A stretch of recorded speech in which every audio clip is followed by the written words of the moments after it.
এদেশে জান্নাত নিয়ে গল্প আছে না না? হ্যাঁ, কেউ বলতেছে জান্নাতের টিকিট বিক্রি হচ্ছে।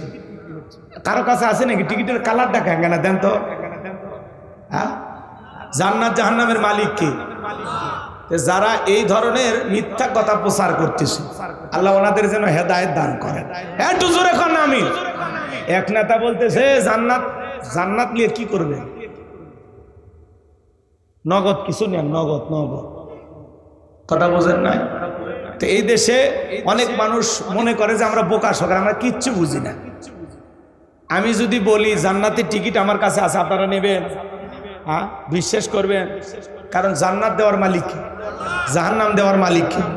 আমার আল্লাহ কি বলেন? ইন্নাল্লাহা আশতারা মিনাল মুমিনিনা আনফুসাহুম ওয়া আমওয়ালাহুম বিআন্না লাহুমুল জান্নাহ। সূরা তাওবার 111 নম্বর আয়াত। আল্লাহ কি বললেন? নিশ্চয় আমি আমার মুমিন বান্দার জান মাল ক্রয় করে নিয়েছি। আচ্ছা, জীবনের মালিক কে? আপনার আমার সম্পদের মালিক কে? আচ্ছা, বিজনেস করার মতো কিন্তু কিছুই নাই আমাদের, সব আল্লাহ দিছেন। আল্লাহ জান মাল দিয়ে আমাদেরকে মালিক বানায়। আবার আল্লাহই বলতেছেন বান্দার জান মাল আমি আল্লাহ কিনে নিয়েছি। যিনি দিয়েছেন তিনি কিনে নিয়েছেন, নিয়ে আবার আল্লাহ পুরস্কার হিসাবে কি দিলেন? জান্নাত। সুবহানাল্লাহ। বলে আল্লাহ তাআলা বলতেছেন আমি বান্দার জান মালকে কিনে নিলাম, বিনিময়ে দেব জান্নাত। কথা বলেন ঠিক কি না? তাহলে আমরা মুসলমান হিসাবে পরিষ্কার জানি জান্নাতের মালিক আল্লাহ, জাহান্নামের মালিক আল্লাহ। আল্লাহ চাইলে একটা অপরাধী বান্দাকে জান্নাত দিতে পারে। কথা বলেন ঠিক কি না? এগুলো আমাদেরকে বুঝাই না। জান্নাতের টিকিট কেউ বিক্রি করতেছে না। মানুষের পক্ষে, আলেম ওলামাদের পক্ষে, কোন একটি দলের পক্ষে জান্নাতের রাস্তা দেখায় দিতে পারে যে ভাই এই রাস্তায় চললে জান্নাত পাওয়া যায়। কথা বোঝেন নাই? আল্লাহ যেরকম বলেছেন ইহদিনাস সিরাতাল মুস্তাকিম, সহজ সরল রাস্তা, সঠিক রাস্তা। কোনটা জান্নাতের রাস্তা, কোনটা জাহান্নামের রাস্তা, এই পথ দেখায় দিতে পারে যে ভাই এই আমল করলে, এইভাবে চললে আপনি জান্নাতে যেতে পারবেন। কিন্তু কনফার্ম জান্নাতের টিকিট বিক্রি করার মতো মানুষ পৃথিবীতে কোনো নাই, কোনো রাজনৈতিক দলও নাই। কথা বলেন ঠিক না? যারা এগুলো গুজব ছড়াইতেছে, কই পাইছেন আপনারা এগুলো? আজকে দেখেন পক্ষ বিপক্ষ লেগে গেছে, আল্লাহ রাব্বুল আলামিনের জান্নাতটারে নিয়ে টানা হেসরা লাগছে। কথা কি বুঝতে পারতেছেন ভাই? সত্য যদি কিছু পান সেটা প্রমাণ দেখান, ভিডিও দেখান। কথাকে বোঝেন না? আজকে সমাজে যা চলতেছে একটু নির্বিষ হয়ে গেলে বাপ রে বাপ, যার যা মনে চাইতেছে বলে দিচ্ছে। সমাজে আছে না নাই ভাই? রাগ করতেছেন আমার কথা? তাহলে আমরা মুসলমান হিসাবে বগুড়া থেকে পরিষ্কার ভাবে বলতে চাই জান্নাত আর জাহান্নামের মালিক কে? আসমান জমিনের মালিক কে? ক্ষমতার মালিক কে? এটা আবার অনেকে কয় না। জান্নাত জাহান্নামের কথা ঠিকই কয়, কিন্তু ক্ষমতার মালিক যে আল্লাহ এটা অনেকে কয় না। আছে না না? ক্ষমতার মালিক কে? তাবারাকাল্লাযী বিয়াদিহিল মুলক ওয়া হুয়া আলা কুল্লি শাইইন কাদির।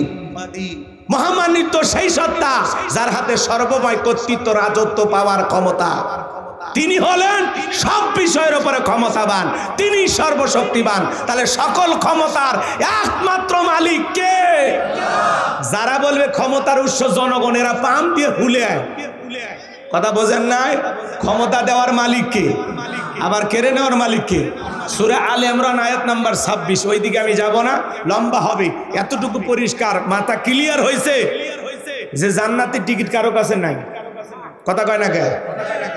কোন দলের দেওয়ার ক্ষমতা আছে? রাস্তা বলে দিতে পারে, দিক নির্দেশনা দিতে পারে যে এই আমল করলে, এইভাবে চললে জান্নাতে যাওয়া যাবে। কথা কি বুঝতে পারছেন? পথ দেখায় দিতে পারে, কিন্তু জান্নাতের টিকিট কেউ বিক্রি করে না। এগুলো গুজব ছড়াইয়া নির্বাচনের মাঠে যা ইচ্ছে তাই বলতেছেন অনেকেই। ছোট ছোট বাচ্চাদেরকে ডেকে বলতেছে বলেন তো বাবা জান্নাতের মালিককে, জাহান্নামের মালিককে। এগুলো কি শুরু হয়েছে? এর আগেও তো নির্বাচন হয়েছে, এরকম তো হয়নি। একটু ঠান্ডা হন ভাই, সমালোচনা করেন শালীন ভাষায়, একে অপরকে এইভাবে দোষারোপ না কইরা নিজেদের কাজ নিজেদের মন দিয়া করেন। রেজাল্ট তো হবে 12 তারিখে, খেলা তো হবে রাত 8টার পরে। কথা এত আগেই ভেঙে পড়লে হবে? জনগণ যারে চাইবে তারাই নেতা হবে। কথা বলেন ঠিক কি না? নতুন সূর্য দেখার অপেক্ষায় আমরা আছি। কথা বলেন, এটা তো নিশ্চিত যে দেশের প্রধানমন্ত্রী পুরুষ হচ্ছে। কথা কন জি, আলহামদুলিল্লাহ। এটা নিয়ে আপাতত সান্ত্বনায় থাকে, তারপরে দেখা যাক কোন পুরুষ হয়। রাগ করতেছেন নাকি আপনারা? মন খারাপ করছেন? বগুড়াবাসী লিল্লাহি তাকবীর। তাহলে কথা আমরার বোকা শোকা না, এটা 2026 সাল। মানুষ যদি মনে করে আমরা মদন মগা, তাহলে ভুল ভাবতেছে। জান্নাতের লোভ দেখায় কেউ ভোট চাইলো আর ভোট দিল, অত সহজ না। মানুষ চালাক হয়ে গেছে, এখন এগুলো গুজব ছড়ায় লাভ নাই। আর কেউ জান্নাতের টিকিট বিক্রি করতেছে না। কথা কি বুঝতে পারতেছেন? এই দেশে যা শুরু হয়েছে, ওই যে বললাম, দুঃখজনক। একটু বললাম দেখে কি রাগ করছেন আপনারা? করলেও মানিয়ে নেন। একটু আলেম ওলামা না বুঝাইলে তো আর ক্লিয়ার হবেন না। কথা কি বুঝতে পারতেছেন? আমরা তো বললাম দলিল দিয়া, ওনাদেরও তো দলিল ছাড়াই কথা বলে। জান্নাত জাহান্নামের মালিক আল্লাহ। নেক আমল করলে, মুত্তাকি বান্দা হইলে, খাঁটি মুসলমান হইলে, কোরআন সুন্নাহ মোতাবেক চললে তার ভাগ্যে জান্নাত জুটবে। কথা বলেন ঠিক কি না? আল্লাহর বিধান মানবেন না, কোরআন হাদিস অনুযায়ী চলবেন না, নামাজ রোজা হজ যাকাত কোনো কিছু করবেন না, আল্লাহর অবাধ্য নাফরমান বান্দা হবেন, আপনার ঠিকানা হলো জাহান্নাম। কুল্লু নাফসিম বিমা কাসাবাত রহিনা। প্রত্যেকটা ব্যক্তি তার নিষ্কৃত কর্মের কাছে আবদ্ধ। আপনার যদি কৃতকর্ম ভালো হয়, সৎ কৃতকর্ম করেন, ভালো কৃতকর্ম করেন, আপনার কৃতকর্মের ফলাফল যদি ভালো হয়, তাহলে আপনি হবেন জান্নাতি। সুবহানাল্লাহ। আর আপনি যদি অসৎ কৃতকর্ম করেন, মন্দ কৃতকর্ম করেন, গুনাহের পাল্লাটা ভারী করে ফেলে দেন, আপনার ঠিকানা হলো জাহান্নাম। কথা ক্লিয়ার? কর্মের কারণে আল্লাহ কাউকে জান্নাত দেবে, কাউকে জাহান্নামে দেবে। কথায় আছে, যেমন কর্ম তেমন ফল। বিশ্বাস নাই করিয়া দেখো, বেহেশত আর দোজখ সাত। বিশ্বাস নাই মরিয়া দেখো, মরার পরে তো বোঝা যাবে জান্নাতের রাস্তায় যাচ্ছি নাকি জাহান্নামের রাস্তায় যাচ্ছি। কথা কন, এখন ওই রাস্তা আমরা পাইনি। আলেম ওলামা বলতেছে, শুনতেছি, আমল করতেছি, চলতেছি। ফয়সালা হবে আখিরাতে, মালিক ইয়াউমিদ্দিন, শেষ বিচার দিবসে আল্লাহ বিচার করে ফয়সালা করে দেবেন কে জান্নাতে যাবে আর কে জাহান্নামে যাবে। কথা বলেন ঠিক? কথা ক্লিয়ার? আর কিছু বলা লাগবে? এগুলো ঘোলা পানিতে মাছ শিকার করে লাভ নাই, এগুলো ধোঁয়াশা ছড়ায় লাভ নাই। আল্লাহ যেন আমাদের বক্তা শ্রোতা উভয়কে হেদায়েত দান করেন। অন্তত যারা যেভাবে কথা বলতেছেন শালীন ভাষায় বলেন, ইসলামকে নিয়ে এভাবে হাসি রহস্য এবং তুচ্ছ তাচ্ছিল্য করে দয়া করে কথা বলা থেকে আমি সব রাজনৈতিক দলকে আমি এটা থেকে বিরত থাকার জন্য আহ্বান করতেছি। আল্লাহ যেন হেদায়েত দান করেন। জোরে বলেন আমিন। আরেকটু জোরে বলেন আমিন।